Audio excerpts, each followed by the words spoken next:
In the spring and summer of 2025, a series of unsettling discoveries across New England has sparked widespread concern and speculation.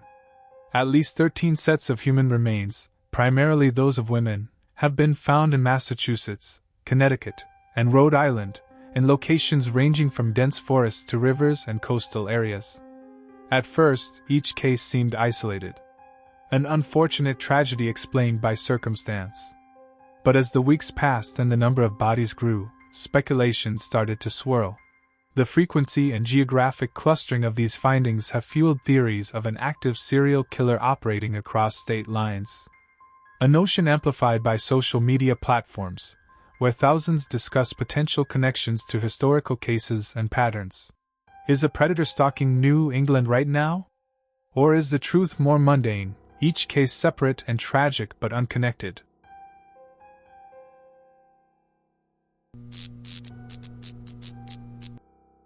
The sequence of discoveries began on March 6, 2025, in Plymouth, Massachusetts.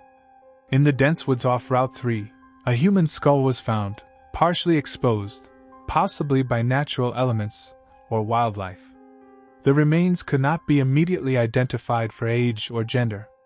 On the same day, in Norwalk, Connecticut, a scuba team recovered a body from the Norwalk River after clothing was found along the riverbank. The remains were identified as Paige Fannin, a woman from West Islip, New York, reported missing on March 4, 2025. The body showed signs of recent submersion, suggesting it had not been in the water long. On March 19, near Colonel Ledger's Cemetery in Groton, Connecticut, a suitcase was discovered containing the dismembered remains of an unidentified female, estimated to be between 40 and 60 years old. The suitcase, believed to have been left in mid-February, indicated an effort to conceal the body. 2 days later, on March 21, in New Haven, Connecticut, residents discovered a body in advanced decomposition in a wooded area near Rock Creek Road.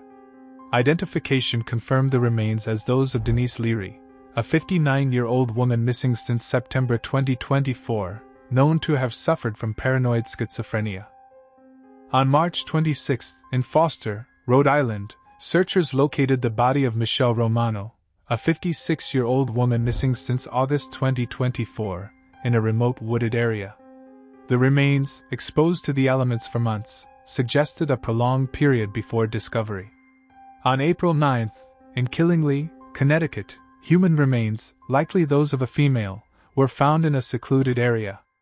The body was in the early stages of decomposition with limited details available. On April 10, firefighters responding to a brush fire near Exit 117 on the Massachusetts Turnpike in Framingham discovered unidentified human remains, adding another grim case to the New England cluster of mystery deaths. On April 20, in Pawtucket, Rhode Island, an unidentified body was retrieved from the Seekonk River. The remains, indicating an unattended death, added to the pattern of water-related discoveries across the region. On April 22, in Springfield, Massachusetts, the body of Megan Meredith, aged 45, was found unresponsive near a bike path on Hall of Fame Avenue. The location, accessible yet isolated, raised questions about safety in public recreational spaces. On April 27, 2 separate discoveries occurred. In Rocky Hill, Connecticut, an unidentified body was found in the Connecticut River, with minimal details released. Later that day, in Taunton, Massachusetts, another unidentified set of remains was located, further contributing to the region's growing unease.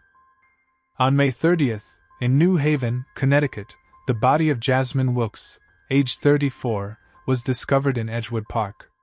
The urban park setting contrasted with the rural locations of prior finds, yet its secluded nature echoed earlier cases.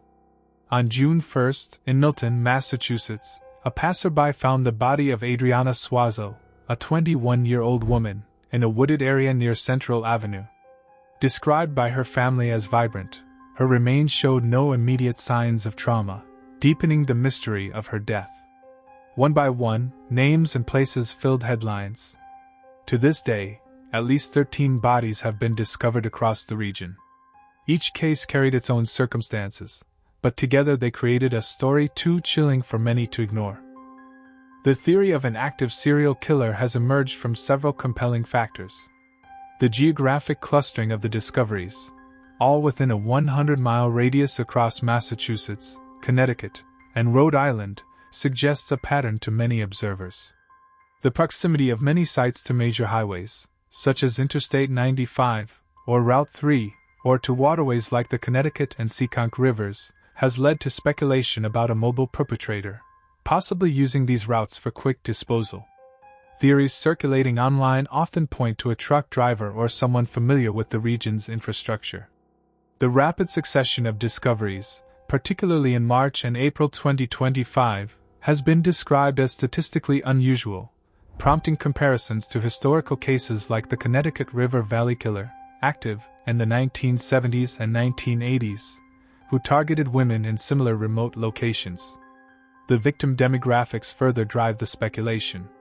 Most identified victims are women, ranging in age from their 20s to 50s, with several found in advanced decomposition. Such conditions suggest attempts to delay identification, a trait often associated with serial offenders. Another reason was the nature of some of the discoveries. A skull missing facial bones. A torso stuffed into a suitcase. Remains pulled from rivers. Each carried disturbing details that naturally invited speculation. The vulnerability of some victims, missing persons, some with mental health challenges, or those from out of state, aligns with profiles often targeted by serial predators. The lack of immediate public disclosure about causes of death has further fueled perceptions of a cover-up, intensifying the narrative of a single, elusive killer. And last but not least, social media. People online have significantly amplified these concerns. A Facebook group about the New England serial killer grew to over 30,000 members, serving as a hub for theories, maps, and timelines. Platforms like Reddit and TikTok host extensive discussions, with users drawing parallels to other unsolved cases, such as the smiley face killers theory, which posits a network of killers using waterways. But despite all of these speculations, investigators working the cases insist that, as shocking as the number of deaths may be, there is no evidence linking them into a single pattern. In August 2025, Colonel John Maughan of the Massachusetts State Police reported that, despite close monitoring, no consistent method of killing or forensic links have been identified among the cases. Connecticut State Police have similarly emphasized that several deaths do not indicate foul play. For example, Paige Fannon's death in the Norwalk River was ruled non-suspicious, likely an accident or natural death. Denise Leary's remains, found in New Haven, showed no signs of trauma, suggesting a possible accident or exposure related to her mental health condition. The Seekonk River case in Pawtucket was classified as an unattended death, not a homicide. In the case of Jasmine Wilkes, found in Edgewood Park, an arrest was made. Edwin Arroyo Roman, an acquaintance of the victim, indicating an isolated incident. Or the body that was found in the suitcase, which turned out to be Suzanne Wormser. Police arrested her roommate, Donald Koffel, for the crime, although he later died in custody. This shows that not every discovery is linked, and some cases have already been solved. Forensic experts, such as Peter Valentine, have suggested that the clustering of discoveries may be attributed to environmental factors, such as warmer weather increasing outdoor activity, and thus the likelihood of finding remains. Former medical examiner Michelle Dupre has noted that serial killings have declined nationally due to advancements in forensic science, and these cases lack the consistent signatures, such as specific methods of killing or body presentation, typical of serial offenders. Authorities have cautioned that public speculation, fueled by social media, diverts resources from active investigations, with false tips and rumors complicating efforts.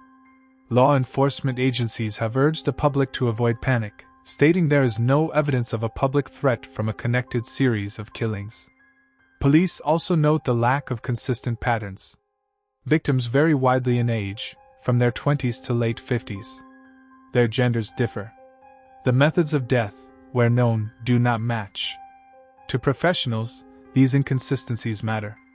Serial killers, as criminologists explain, often develop specific victim preferences and methods. Those patterns simply aren't present here. Criminologist James Allen Fox has been outspoken. He says there is no evidence of a single predator. He warns against letting fear and social media create a monster where none exists. What looks like a pattern from a distance dissolves when examined closely. So where does that leave New England? The fear is understandable. 13 bodies in a matter of months is a heavy toll. Each represents a person whose life has ended, often without closure. Communities grieve, families demand answers, and the sheer scale of the discoveries makes reassurance difficult. Although the theory of a serial killer stalking towns and cities across the region is powerful, but at this stage, it is also unsubstantiated. The truth is likely more complicated. A combination of isolated tragedies, individual crimes, and unresolved disappearances, each with its own circumstances. However, the possibility of an undiscovered connection, though unlikely, cannot be entirely dismissed, as forensic scientist Peter Valentine has noted the unusual nature of the cluster. For now, the reality is this. The existence of a New England serial killer is more speculation than fact. The evidence does not support it. But the discoveries themselves, the bodies pulled from rivers, the remains left in woods, the unanswered questions, are real. These cases underscore the need for enhanced public safety measures, improved support for at-risk individuals, and more efficient investigative processes. And while the serial killer narrative captures attention, the focus must remain on addressing the systemic gaps that allow such tragedies to persist, ensuring justice for victims and safety for communities.